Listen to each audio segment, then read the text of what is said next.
Hello friends, first of all congratulations, yes, for a very good result, 99.72 percentile. This is one of the comments which I have received on YouTube. There are 95, 97, 96. So number of students have scored very good in CT.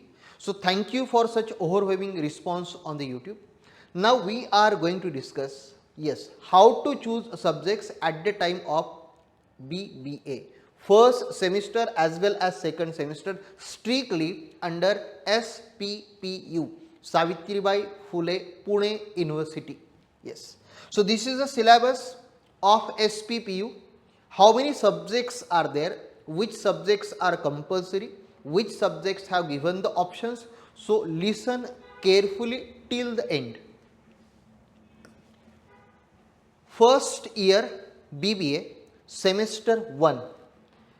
This is compulsory subject. Principles of management. Principles of management is compulsory subject. So this is our subject number 1. Internal management 15 marks. External management 35 marks. Total 50 marks. So simplest subject, theoretical subject है principles of management. FW Taylor, Henri Fayol, इनके principles है, कुछ functions है, कुछ recent trends है principles of management के. So such syllabus is prescribed in the principles of management. This is first of all you have to be confirmed about your specialization. Suppose if you are doing specialization in finance, you have to choose finance principles of finance. ये finance के लिए principles of finance. If you want to do specialization in marketing, principles of marketing. If you want to specialize in HRM, human resource management, you have to choose principles of human resource management. If you want to do specialization in agribusiness, agriculture Indian economy, service management, essentials of service management. इसका मतलब out of this 5 subjects you have to choose only one in which you are going to specialisation. Suppose आप specialise कर रहे हो finance में, so I will recommend go with the principles of finance. Clear है? So in out of 5 you have to select only one subject. So हो गए हमारे subject number 2. Clear है? सो 2 सब्जेक्ट्स अब तक सेम है. Internal 15, external 35. So external exam semester के end में होने वाली है, so that will be for 35 only. Clear है? सो ये ध्यान में रखो, this 6 subjects are again repeated. क्यों? देखो यहाँ पे मेजर मैंडेटरी. आपने जो स्पेशलाइजेशन किया वो छोड़ के अभी इनमें से कोई भी एक सब्जेक्ट चूज कर लो, ये हमारा हो जाएगा 3rd subject. Suppose if you have chosen finance as your specialization, so finance तो वहां पे ऑलरेडी चूज है. सो एक तो आप मार्केटिंग ले लो, एक तो आप HRM ले लो, एक तो आप एग्री बिजनेस लो, एक तो आप सर्विस मैनेजमेंट लो. सो कॉमन सेंस मुझे पता है पहला सवाल आपका वही है, सर आप कौन सा रिकमेंड करोगे? If you are doing specialization in finance, go with marketing or HRM. HRM is like a yes psychology जैसा HRM, और marketing same management principle जैसा. so you can either go with marketing or HRM. so मैं आपको recommend करूंगा go with marketing HRM, दोनों में से किस भी जाओ. इस दोनों में से मैं फिर से नहीं बताऊंगा कि यही करके जाओ, लेकिन एक ध्यान में रखो, अगर आपने यहाँ फाइनेंस के साथ मार्केटिंग या तो HRM ले लिया, दोनों में से कोई भी तो एक, सेकंड सेम में वही कंटिन्यू होगा. सो फर्स्ट सेम में आप डिसाइड करो मार्केटिंग के साथ जाना है HRM के साथ. कुछ लोग बोलेंगे सर हमारा स्पेशलाइजेशन मार्केटिंग है. जिन्होंने मार्केटिंग स्पेशलाइजेशन किया, आई विल सजेस्ट आप दूसरा सब्जेक्ट प्रिंसिपल्स ऑफ फाइनेंस ले लो. क्लियर? इस प्रिंसिपल्स ऑफ फाइनेंस को बुक ऑलरेडी रेडी है. The book will be avail to you, online offline दोनों आपको बुक मिल जाएगा आपको in the month of September. As soon as your semester 1 starts in the colleges, you call me और WhatsApp में आपको ये प्रिंसिपल्स ऑफ फाइनेंस की किताब मिल जाएगी. Complete syllabus is covered in that book. Multi colour book is there. Question answers are suggested. So I promise you that out of that book आपको कुछ भी नहीं आएगा तो ये तो एग्जाम पॉइंट ऑफ व्यू का. लेकिन if you want to do your career in finance, you have to be conceptual clear. तो सभी कॉन्सेप्ट्स आपकी क्लियर हो जाएगी इस बुक में. वेरी सिंपल लैंग्वेज यूज की उस बुक में प्रिंसिपल्स ऑफ फाइनेंस की. यस, ISBN अलॉटेड बुक है. So don't worry about the quality, आपको बुक की क्वालिटी मिल जाएगी. सो अब तक हमारे हो गए subjects 3. All these are mandatory compulsory subjects. Business mathematics business statistics, इन दोनों का सिलेबस मैं आपको दिखा दूंगा क्योंकि ये प्रैक्टिकल, यस प्रैक्टिकल सब्जेक्ट्स है।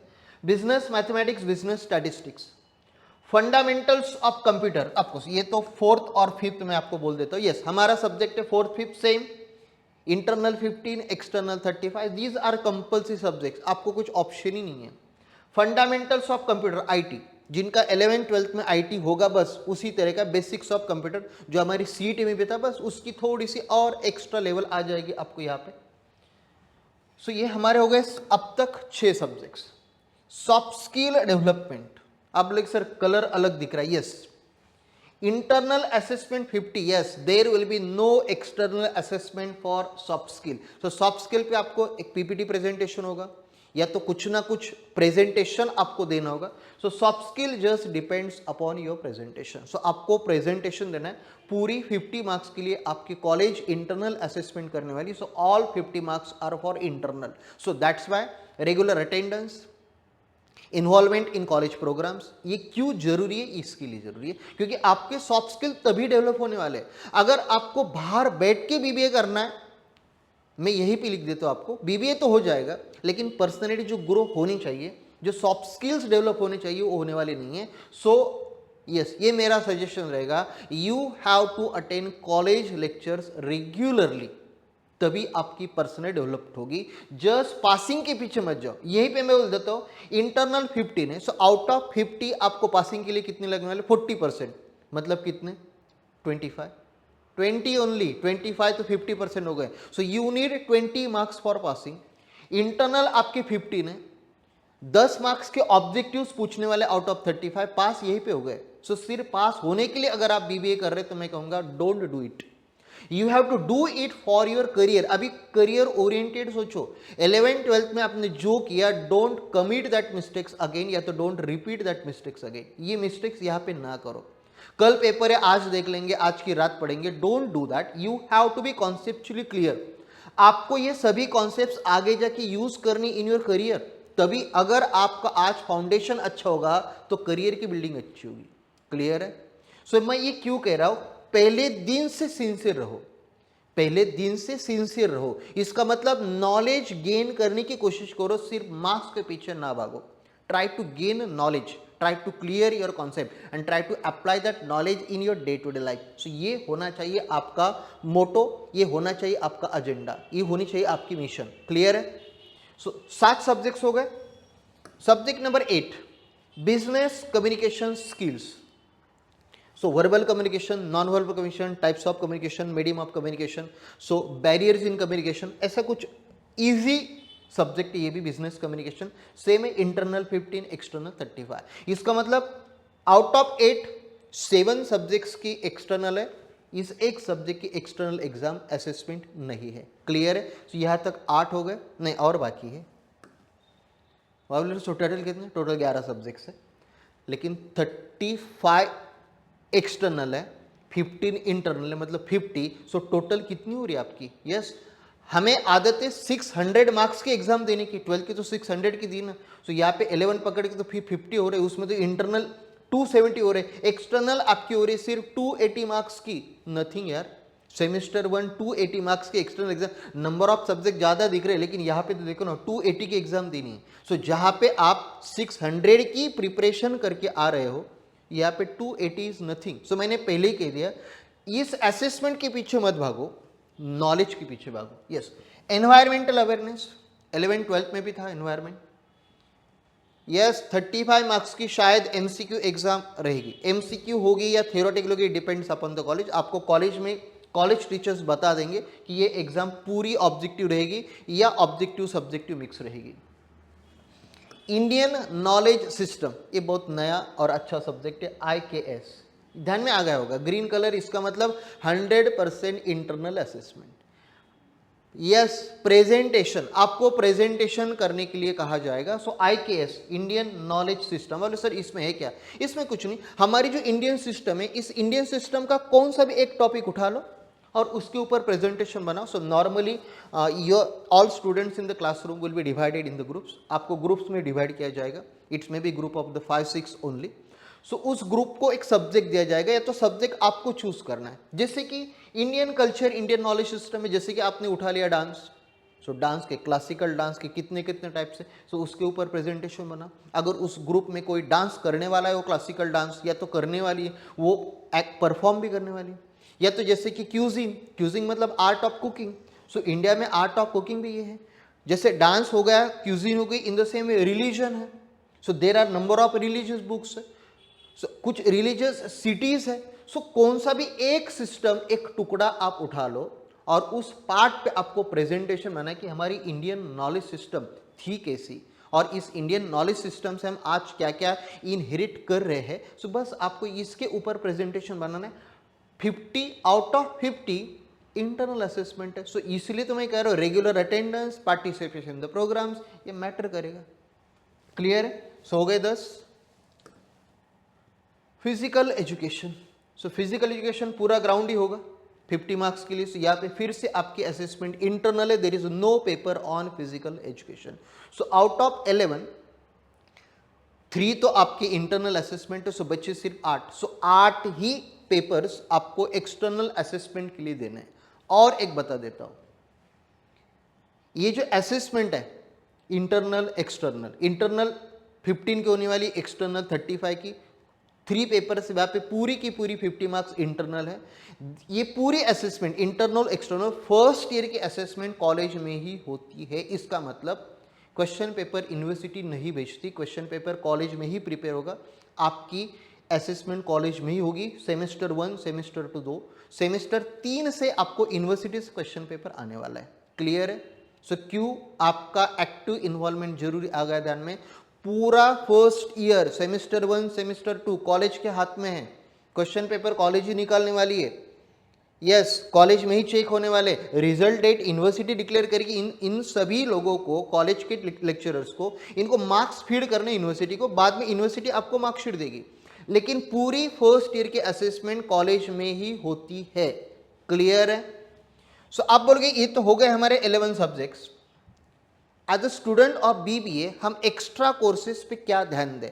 सबसे इंपॉर्टेंट यार, your English proficiency is important. क्यों?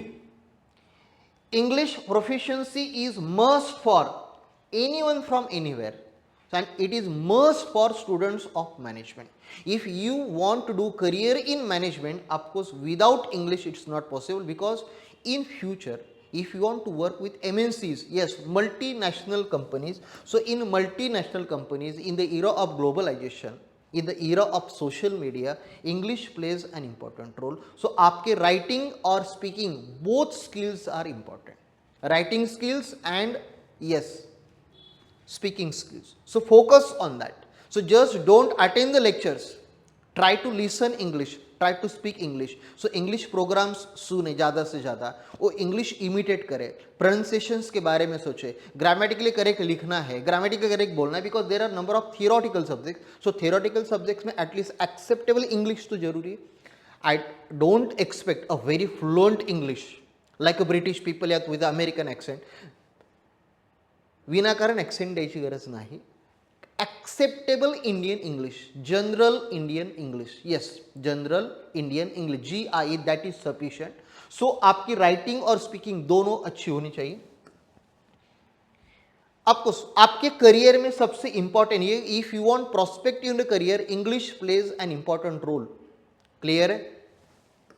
दूसरा टास्क है, इंग्लिश के साथ साथ try to learn foreign language. So foreign language क्यों? मैंने पहले कहा कि मल्टीनेशनल कंपनीज अगर है, एक कंपनी अगर अलग अलग नेशंस में अगर ब्रांच चला रही है, सो आपको फॉरेन लैंग्वेज का भी नॉलेज चाहिए. सो फॉरेन लैंग्वेज में 3 लैंग्वेजेस है. पहला प्रेफरेंस में दूंगा फ्रेंच को. इसके पीछे रीज़न भी है क्यों फ्रेंच. फ्रेंच के पीछे रीज़न ये है, 750 million people all over the world they use French. Yes, French जो है 750 मिलियन लोग यूज करते ऑल ओवर द वर्ल्ड, इसलिए 1 नंबर पे फ्रेंच है. 2 नंबर पे German, near about 185 million people yes use करते जर्मन. सो आप यहां पे जस्ट नजर डालो ना, अगर लेटर्स बहुत छोटे तो मैं पढ़ के दिखाता हूं आपको. वोल्क्सवैगन नाम सुना होगा, सीमेंस नाम सुना होगा, Porsche, Adidas, Mercedes, DHL, Trader Joe's, Henkel, Bayer, BMW तो सुना होगा, Puma, yes, Audi, all these are German companies, yes. So how many German companies are working in India? So you must know German, okay. French, German, and third is Spanish. Why Spanish? All over the world 20 nations की official language Spanish है, yes, all over the world 20 nations की official language Spanish है. So French, German, Spanish. French is easy to understand, बहुत सारे English words भी इसमें as it is है. German के स्पेलिंग्स और प्रोनाउंसिएशन थोड़े से अलग है. सो जर्मन को आपको वक्त लगेगा पढ़ने में, लेकिन फ्रेंच आसान है. सो दीज आर, सो आप बोलेंगे sir yes it depends upon you. यार आपको MNC में अगर करियर करना है, मल्टीनेशनल कंपनीज अगर आपको चाहिए, सो एक साल में एक language, French, German, Spanish, at least 2 languages, 1 is compulsory. So आपका BBA कंप्लीट होने तक किसी एक लैंग्वेज में आप यस प्रोफिशिएंट होने चाहिए. क्लियर है? और कौन से कोर्सेज करने? Yes, tally Prime with GST. क्यों? नंबर ऑफ वर्क्स अभी टैली में चल रहा है. आप बोलोगे सर ये टैली का कोर्स तो 12 के बाद होता है. आपको मैं सेमेस्टर सेकंड का सिलेबस दिखा दूंगा, इसलिए मैं क्यों बोल रहा हूँ टैली प्राइम, आपको समझ में आ जाएगा. ये आपको रियल वर्ल्ड अकाउंटिंग समझनी है, अकाउंटिंग प्रैक्टिस चलती कैसी है, क्योंकि अभी मैनुअल तो बंद हो गया पूरा. अगर कंप्यूटराइज सिस्टम में अगर चल रहा है, सो कंप्यूटराइज सिस्टम में आपको पता होना चाहिए कि ये पूरी एंट्रीज कैसी होती है. सो आपको इन्वेंट्री मैनेजमेंट स्किल, जो इन्वेंट्री मतलब yes, goods which are unsold, that is called as inventory. So inventory management, payroll management, taxation management, Indian indirect tax system, जो indirect tax मतलब हमारा GST, goods and service tax है, आपको समझना है. ये ऑनलाइन कैसे फिलअप किया जाता है, ये सिस्टम आपको समझनी है. So Tally Prime with GST, Tally Prime with GST ये आपको करना है. सो ऑनलाइन करो, ऑफलाइन करो, whatever is suitable to you, जो आपको मोस्ट कन्वीनियंट होगा वो करो, लेकिन टैली प्राइम और GST आपको पता होना चाहिए. VBA, Excel VBA and macros. So Excel has almost taken over the digital accounting. Digital accounting Excel ने ले ली, टैली के बाद Excel है. यस, पूरा काम अभी Excel में ही चलता है. सो Excel के फॉर्मूलेज आपको पता होना चाहिए. एक्सेल में जो सेल्स है, रोज है, कॉलम्स है, उसमें फॉर्मूलाज है. सो एक्सेल आपको पता होना चाहिए. एक्सेल के साथ साथ जब आपको प्रेजेंटेशन करना है तो पावर पॉइंट प्रेजेंटेशन, PPT. सो माइक्रोसॉफ्ट ऑफिस के 2 जो एप्स है, एक एक्सेल और एक पावर पॉइंट. और वर्ड तो सभी को पता है नोट्स टाइप करने के लिए, लेकिन आपको पावर पॉइंट और एक्सेल दोनों इसेंशियल है, इंपॉर्टेंट है. VBA मतलब nothing but it is visual basic application, और एक्सेल में आ जाता है मैक्रोस. सो आपको एक्सेल, VBA और मैक्रोस ये कॉन्सेप्ट क्लियर कर लो.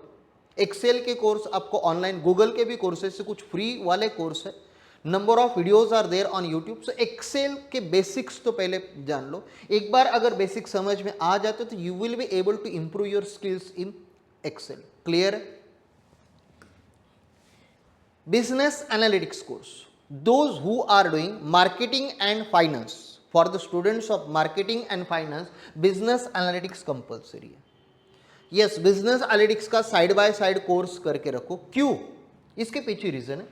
Today we deal with pandemic of information. Information बहुत है, लेकिन इस डेटा को मीनिंगफुल इंफॉर्मेशन कन्वर्ट करने के लिए लगते हैं बिजनेस एनालिस्ट. यस, जी हाँ, plenty of data is available है, लेकिन company is always looking for someone who can convert data into meaningful information. और डेटा को मीनिंगफुल इंफॉर्मेशन में कौन कन्वर्ट करेगा?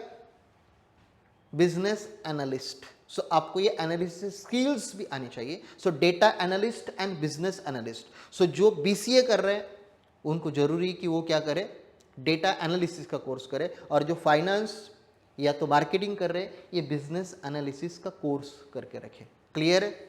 सो दीज आर एडिशनल कोर्सेज जो आपके रिज्यूम में आने वाले. BBA के बाद अगर आप अच्छा करियर करना चाहते हो, काम करना चाहते हो, सो आपकी प्रोफाइल स्ट्रांग होनी चाहिए. Digital marketing, those who are doing BBA in marketing they must know digital marketing. So marketing के स्टूडेंट्स के लिए फाइनेंस और HR वालों ने इग्नोर भी कर दिया तो भी चलेगा, लेकिन मार्केटिंग वालों को डिजिटल मार्केटिंग कंपल्सरी है. डिजिटल मार्केटिंग कर लो because it's era of social media. क्योंकि ये ऐसा कहा जाता है, आपको यहाँ पे भी दिया है, if your business does not exist online it doesn't exist at all. ये सिचुएशन होगी। If your presence is not online, समझ लो आज या तो कल आप वाइंड अप करने वाले। सो अगर आपको आपका बिजनेस वाइंडिंग अप नहीं करना है, so your presence on online is essential, और ऑनलाइन प्रेजेंस के लिए digital marketing platform known important है। सो डिजिटल मार्केटिंग कोर्सेस है जिसमें includes various genres, SEO, search engine optimisation, email, content, social media, ये सब कुछ नॉलेज, इंस्टा, फेसबुक, जो मेटा का जो काम है वो समझ लो। क्लियर है? आपके खुद के बिजनेस को भी ग्रोथ होगी, और अगर आप मार्केटिंग करें किसी और के लिए तो वहां पे भी आपको बेनिफिशियल है। लीडरशिप स्किल्स, लीडरशिप स्किल्स कहा जाता है कि इनबॉर्न है, लेकिन मैं आपको गारंटी देता हूँ लीडरशिप स्किल्स ट्रेनिंग के बाद यस मिल सकते हैं। लीडरशिप के कोर्सेज भी आपको गूगल पे ऑनलाइन अवेलेबल है, वो भी फ्री अवेलेबल है। वो देख लो क्या है लीडरशिप स्किल्स, क्योंकि you have to deal with your colleagues, you have to deal with your subordinates, you have to deal with your superior, so that time your leadership skills are important. Or even in the college program participations, your leadership skills to be recognized by your teachers. हमेशा ध्यान में रखो। so आपकी leadership skills अगर अच्छे, you will be recognized by your teachers, so you have to develop your leadership skills. clear है? तो try to be a good reader. so ये कुछ कोर्सेस है जो प्रोफेशनल कोर्सेस है, जो आप बीबीए के बाद कर सकते हो। बीबीए सेकंड ईयर में इसकी आप शुरुआत कर सकते हो। ये जस्ट सजेशन है, इसके डिटेल्स अगर आप गूगल करोगे तो आपको मिल जाएगा। एक है CFA, yes, chartered financial analyst, chartered financial analyst. ये ग्लोबली रिकॉग्नाइज्ड कोर्स है जिसकी 3 लेवल्स है, लेवल 1, लेवल 2, लेवल 3। तीनों लेवल्स को 10 सब्जेक्ट्स है, सब्जेक्ट्स आर कॉमन, सिर्फ लेवल अलग अलग होने वाली है। सो ये तीनों लेवल्स में क्या ये बता देता हूँ। CFA level 1, yes, CFA level 2, CFA level 3। So 180 MCQs है 2 सेशंस में, 90 MCQs first session, 90 MCQs second session. Same level 2, same level 3, और 10 सब्जेक्ट्स है। Ethics, quantitative methods, economics, financial reporting and analysis, corporate finance, equity investment, fixed income, derivatives, alternative investment and portfolio management. So ये 10 subjects हैं। सिर्फ आपकी level जो है, level थोड़ी थोड़ी हायर डिफिकल्ट होती जाएगी। सो बेसिक लेवल है, मॉडरेट लेवल है और डिफिकल्ट लेवल है। सो तीनों लेवल में आपको 10 सब्जेक्ट्स कॉमन है। सिर्फ आपको 90 90 90 90 90 90 180 180 180 ऐसे MCQs की एग्जाम देनी है। So it is equal to your yes CA, globally recognized the CFA. Second course I will recommend you CIMA. What is CIMA? Chartered Institute of Management Accounting. so ये UK based है। CMA जो है वो UK based है, UK और Ireland based है। इसके जो है 4 लेवल्स है। Certificate in accounting level, if you are doing it after BBA, so BBA वालों को ये स्किप हो जाएगी। BBA के बाद आपको सीधी देनी है ऑपरेशनल लेवल।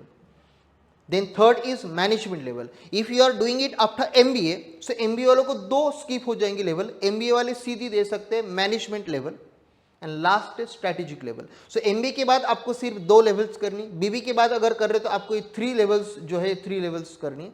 सो हर एक लेवल में 3 ऑब्जेक्टिव्स और एक case study. So there are 4 subjects, एक केस स्टडी के लिए आएगा और 3 सब्जेक्ट्स आपको यस ऑब्जेक्ट लेंगे। इसके भी डिटेल्स अगर आप गूगल करते हो तो सब्जेक्ट्स के बारे में आपको CIMA levels and subjects Google करो, आपको इंफॉर्मेशन बहुत सारी मिल जाएगी। अभी रहा, कुछ बच्चे बोलते हैं सर कौन से सब्जेक्ट्स है जिनकी कोचिंग हमें लेनी पड़ेगी। So it depends. 2 सब्जेक्ट्स है, क्योंकि 11th और 12th में आपने मैथ्स नहीं लिया होगा, क्योंकि you might be the students of SP, और अगर आप साइंस के तो you might be students of biology, और बाद में आप क्योंकि नीट डिफिकल्ट की सीरीज इसलिए हम BBA में आ गए, ऐसे भी कुछ स्टूडेंट्स हैं। सो कौन सी कोचिंग? सो मैं प्रोवाइड करता हूँ 2 सब्जेक्ट्स की कोचिंग। प्रिंसिपल फाइनेंस की किताब मिल जाएगी, शायद उसका ऑनलाइन कोर्स भी मैं बता दूंगा, वो मैं आपको बाद में डिक्लेयर करूँगा। लेकिन ये जो कोचिंग ये रेगुलर बैचेस है। If you are in Nasik and if you want regular coaching class in the classroom, yes, in the physical classroom, चार दीवारों में चलने वाली क्लास जो है। So I will offer you 2 subjects. पहला बिजनेस मैथमेटिक्स, जिसका सिलेबस भी है, रेशो प्रोपोर्शन परसेंटेज डिटेल में है, रेशो प्रोपोर्शन परसेंटेज, और इंटरेस्ट एंड डिविडेंड। इसमें एक नया ये है ईएमआई कैलकुलेट करना। सो ईएमआई इंटरेस्ट ये नया है। सो इसकी फीस जो है offline, fees including study material, आपको एक बुक मिल जाएगी। बुक में कुछ सॉल्व प्रॉब्लम्स है, सैंपल सॉल्व प्रॉब्लम्स और प्रैक्टिस प्रॉब्लम्स है। ये सभी प्रैक्टिस प्रॉब्लम्स क्लासरूम में मैं आपको हेल्प करूंगा, आपसे सॉल्व कर लूंगा। सो इसकी जो ओरिजिनल फीस है वो है 4999 पूरे सेमेस्टर की, including multi colour book. Yes, book मेरी तरफ से आपको दी जाएगी। If you are taking admission initially, अगर आप पहले 8 दिन में ही कैपरन होती है, अगर आपका एडमिशन कंफर्म कर रहे हो, so you will get 30% discount. आपको कोर्स मिल जाएगा 3499 में, complete syllabus with study material, with practice paper, with sample paper. 3499 complete semester. अगर आप मार्केट पूछते हो, मार्केट में फीस है 7000 से लेके 10000 तक। सो आपको वो 10000 का 50% ओरिजिनल कोट किया, उसमें भी 30% कोट किया है, मतलब नियर अबाउट 35%। यस, 35 मार्क्स से, इसलिए 3500 मैंने फीस चार्ज की है। रेगुलर सिलेबस आराम से कंप्लीट होगा, प्रैक्टिस होगी। Our target will be definitely 50 out of 50 in business mathematics. Clear है? दूसरा सब्जेक्ट है जहां पे मेरी जरूरत आपको लग सकती है, बिजनेस स्टैटिस्टिक्स। इसमें क्या है, फ्रीक्वेंसी डिस्ट्रीब्यूशन है, कुछ थ्योरेटिकल पार्ट है, और उसके बाद ग्राफिकल और डायग्रामेटिक प्रेजेंटेशन है डेटा का। एक है measure of central tendency. Measure of central tendency में 3 मेन टॉपिक्स है, mean, arithmetic mean, mode and median. So arithmetic में भी सिंपल, वेटेड और कंबाइंड मीन, ये 3 टॉपिक्स उन्होंने डाल के रखे।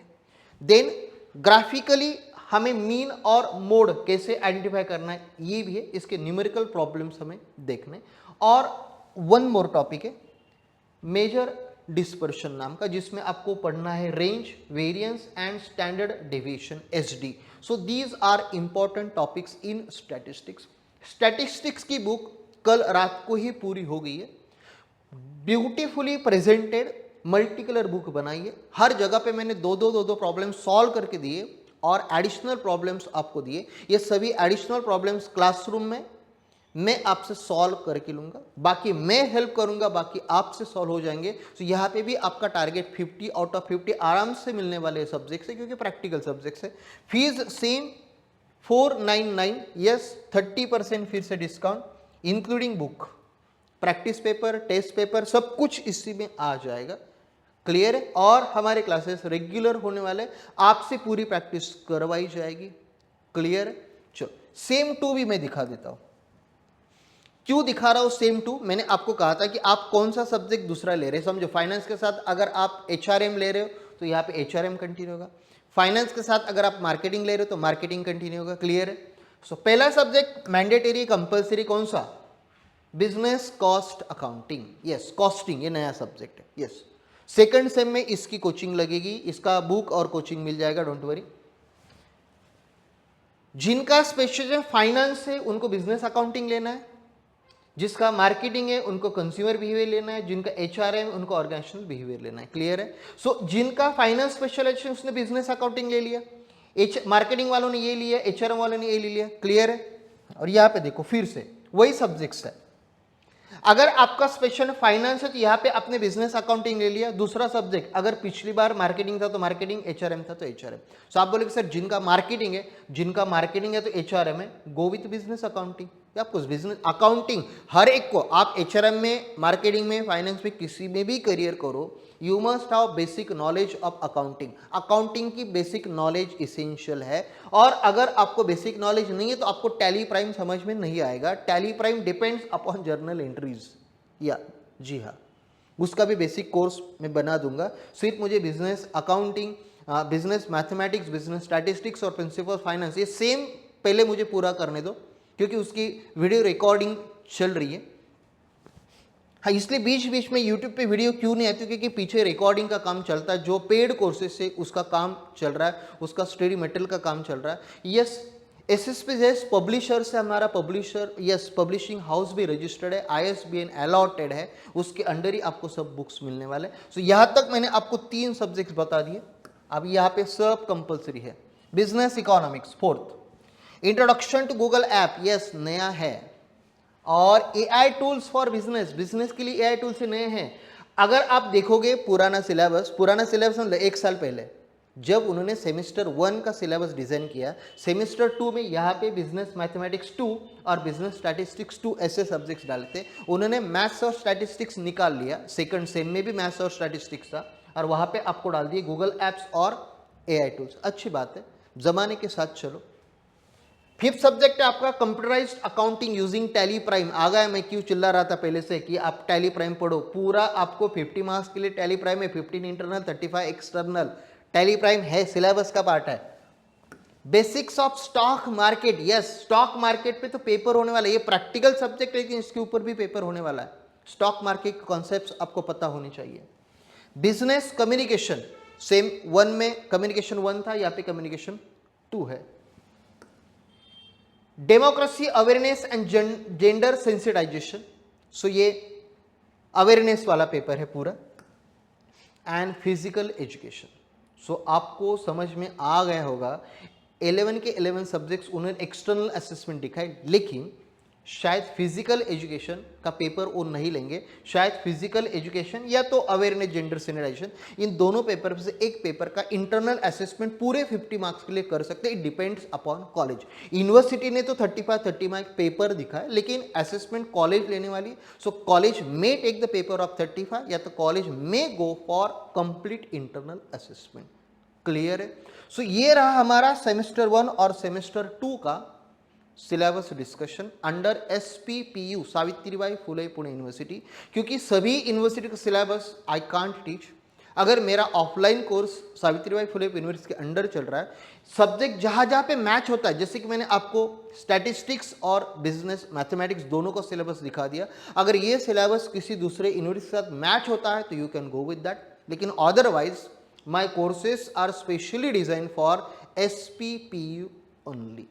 सो बिजनेस मैथमेटिक्स और बिजनेस स्टैटिस्टिक्स की ऑनलाइन क्लास रहेगी या नहीं रहेगी, नासिक के बाहर के लोगों को अगर जानने में इंटरेस्ट है तो यस, उसकी भी ऑनलाइन कोर्स रहेगी। I will declare it in the 8 या तो 10 डेज अपकमिंग डेज, क्योंकि उसका रिकॉर्डिंग चल रहा है। सो उसकी course fees everything will be declare to you. लेकिन मेरे भरोसे आप रुक सकते हो डेफिनेटली। जैसे आपका कॉलेज शुरू होगा, कॉलेज शुरू होते ही पहले ही 8 दिन में आपको business mathematics, business statistics and principles of finance, yes ये 3 सब्जेक्ट्स आपको ऑनलाइन मिल जाएंगे along with study material. Yes, study material will be delivered at your home. आपके घर आपको स्टडी मटेरियल भेजा जाएगा। इसके बारे में स्पेशल वीडियो में बना के आपको डाल दूंगा। सो अभी कैप राउंड शुरू हो गया। 13th of August is the last date to register. So सबसे पहले रजिस्टर कर दो। अगर अब तक नहीं किया है तो आसपास जो कॉलेज होगा, कॉलेजेस आपको हेल्प करेगी रजिस्ट्रेशन में। 13 अगस्त शाम के 5 बजे के अंदर आपको रजिस्ट्रेशन करना है। उसके बाद डॉक्यूमेंट वेरिफिकेशन स्क्रूटिनी होगी, प्रोविजनल लिस्ट लगेगी, फाइनल लिस्ट लगेगी। 17-18 अगस्त तक पूरी प्रोसीजर वो कर रहे हैं। सो पहली लिस्ट 17-18 अगस्त को लगाने वाले। क्लियर है? तो सबसे पहले आप रजिस्ट्रेशन तो कर लो। एक बार रजिस्ट्रेशन हो गया तो कोई दिक्कत नहीं। रजिस्ट्रेशन के लिए आसपास जो भी कॉलेज होगा मैनेजमेंट का, उस कॉलेज में जाओ, इंक्वायरी करो, मिल जाए। कॉलेज कब डालना है क्या है बाद में, पहले रजिस्ट्रेशन करो। कॉलेज चॉइसेस आपको बाद में देने, पहले रजिस्ट्रेशन प्रोसेस आपको कंप्लीट करनी है। क्लियर है? सो मिलते हैं नेक्स्ट वीडियो में, तब तक बाय बाय, टेक केयर।